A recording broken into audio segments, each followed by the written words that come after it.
Katatapos lamang ng isinagawang inspeksyon ng Philippine Navy sa isang Abukuma-class destroyer escort mula sa Japan.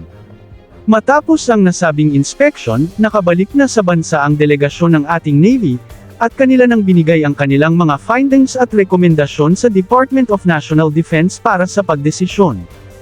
Ayon sa huling ulat, kasama sa siniyasat ng ating Navy ay ang weapon system ng mga barkong ito, na tila nangangahulugang kasama ang mga weapon system sa ibibigay ng Japan. Sana totoo ang mga ito. Ang Abukuma ay armado ng Phalanx Close-in Weapon System, Harpoon anti-ship missiles, torpedo launchers, anti-submarine rocket launchers, at main gun. Inaabangan na ngayon ang opisyal na desisyon kung ito ba ay kukunin ng Pilipinas bilang bahagi ng Naval Upgrade Program, o palampasin na lang ang offer na ito.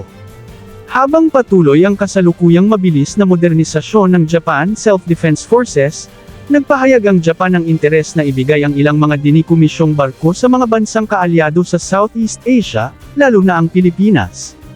Ayon sa paunang ulat ng ating Navy, bagamat mga second-hand, nasa maayos na kondisyon ang mga barko at maaaring makatulong ng malaki sa mga patrol operations at depensa ng bansa. Ngunit heto din ang medyo mas maganda. Bukod sa Abukuma class, inaasahan ding idedekomisyon ng Japan sa mga susunod na taon ang mas moderno at mas malaking Asagiri-class destroyers. Ayon sa mga ulat, kabilang sa maaaring ialok sa Pilipinas ay ang mga barkong may hull numbers DD-155 hanggang DD-158, o mas kilala bilang JS Hamagiri, JS Setogiri, JS Sawagiri, at JS Umigiri. Ang mga ito ay may kakayahang mag-operate gamit ang AESA-equipped OPS-24 3D radar at mas pinahusay na electronic warfare system sa mga last batch nito. Kung mangyayari ang pag-transfer, ito ang magiging pinakamalaking barko ng Navy, at ang pinakaunang destroyer ng bansa. Ang Asagiri-class destroyers ay may habang 137 meters. Bigat na hanggang 4,900 tons, at armado ng isang OTO Malara 76mm main gun, dalawang 20 Phalanx Close-in Weapon System, dalawang Harpoon anti-ship missiles na quad canisters, isang Cispero surface-to-air missile octuple launcher para sa air defense, may ASROC octuple launcher din para sa anti-submarine katulad ng Abukuma-class destroyer escort, at may dalawang Tripol 324mm torpedo tubes.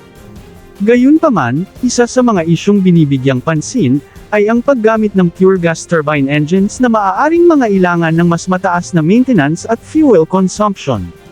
Ngunit kung makukuha ng Pilipinas ang Abukuma class bilang unang hakbang, maaari itong magsilbing pundasyon para sa kaalaman at suporta mula sa Japan sa larangan ng logistics at sustainment. Ang Philippine Navy ay may mga karanasan na sa pag-maintain at pag-ayos ng mga gas turbine, nang ina-acquire nito ang mga Del Pilar class at Conrado Yap class, plus patuloy na training mula mismo sa Japan Maritime Self-Defense Force. Habang lumalala ang tensyon sa rehiyon, walang kasiguruhan kung kailan maaaring sumiklab ang seryosong sigalot.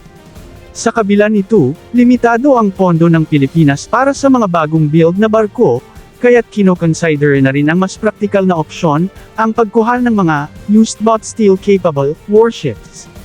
Bagamat hindi nito matutumbasan ang kapasidad ng mga makabagong barko, maaari pa rin itong magsilbing pangharang at panlaban sa mga posibleng banta.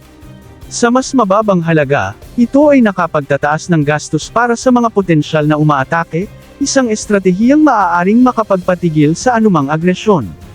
Samantala, sa mga nagtatanong kung kumusta na ang dalawang bagong landing docks na binili mula sa PT PAL Indonesia, narito ang update tungkol dito. At di masyadong maganda ang balita, kinumpirma kasi ang pagkaantala sa proyektong landing docks acquisition ng Philippine Navy. Batay sa ulat, hindi umano natupad ng Indonesian shipbuilder na PT PAL ang mga itinakdang milestone sa kontrata. Dahil dito, posibleng humarap ang kumpanya sa parusa o pagka-blacklist kung magpapatuloy ang problema. Isa itong seryosong usapin na maaaring makaapekto sa relasyong pandepensa sa pagitan ng Pilipinas at Indonesia, lalo na't nilagdaan ang kontrata noon pang 2022, at dapat sana ay na-deliver na ang unang barko nitong nagdaang buwan ng Hulyo, at ang pangalawang barko ay sa July 2026 din sana ang delivery. Hindi pa malinaw kung ano ang dahilan ng pagka-delay na ito ng PT PAL Indonesia, dahil kung babalikan ang construction history nila sa dalawang Tarlac class, ay na-deliver naman nila ito ayon sa schedule. Matatandang noong June 2014, nilagdaan ng Department of National Defense ang kontrata sa IPT PAL Indonesia para sa dalawang Strategic Sealift Vessels, SSVs, na nakabatay sa Makassar class ng Indonesian Navy. Nagkaroon ng steel coating noong Enero taong 2015, laydown ng BRP Tarlac, LD601, noong January 2015, habang ang BRP Davao del Sur ay inlaydown noong June 2015. Na-launch si BRP Tarlac noong January 2016, at na-commission noong June 2016 din. Sumunod, na-deliver si BRP Davao del Sur at na-commission ito noong Mayo taong 2017. Inaabangan pa kung ano ang magiging kahihinatnan ng proyektong ito, at kung ano ang magiging aksyon ng Pilipinas tungkol dito. Ang dalawang barko sana ay itatambal sa kasalukuyang dalawang Tarlac-class landing platform docks ng Navy, upang madagdagan sa 4 ang kabuuang bilang ng ganitong uri ng sasakyang pandagat sa sandaling makumplito ang proyekto. Sa kabilang banda, may positibong balita naman tungkol sa mga offshore patrol vessels na kasalukuyang ginagawa ng Hyundai Heavy Industries ng South Korea. Inilagay na sa bagong BRP Raja Sulaiman class offshore patrol vessel, ang Leonardo SPS 732 2D radar, isang makabagong solid-state X-band radar na may kakayahang makakita ng mga low-flying aircraft at maliliit na barko, kahit sa gitna ng sea clutter. Mayroon din itong low probability of intercept feature, na nagbibigay kakayahan sa barko na mag-operate nang hindi agad natutunton ng kalaban. Bagamat two-dimensional lamang ang radar at hindi ko kayang sukatin ang altitude, mabilis naman itong naihahanda ang datos para sa electro-optical systems, ESM suites, at iba pang sensors, upang makabuo ng mas kumpletong tactical picture. Sa harap ng mga banta gaya ng Sis-Kimung missiles o stealth aircraft, nagsisilbing unang babala ang radar system na ito, na nagbibigay ng kritikal na panahon upang makapagresponde ang barko. Ang mga Raja Sulaiman class, bagamat mga offshore patrol vessels lamang, na ang pangunahing role ay ang nagpatrolya, ngunit ito ay nakahanda na para sa mas mabibigat na mission. Nakadesinyo ito sa multi-role, at ang bakanteng bahagi sa likuran nito, ay ang lugar kung saan ilalagay ang mga multi-mission module para sa humanitarian and disaster response, mine-laying, anti-submarine, anti-ship, at surveillance.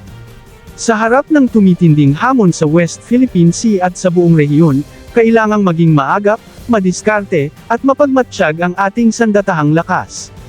Ang mga reforma at modernisasyon, bagamat mabagal at puno ng hamon, ay patuloy na umaambag sa mas ligtas at mas matatag na bansa. Kung nagustuhan mo ang video na ito, huwag kalimutang mag-subscribe, i-like ito at i-share. Maraming salamat at mabuhay ang ating bansa.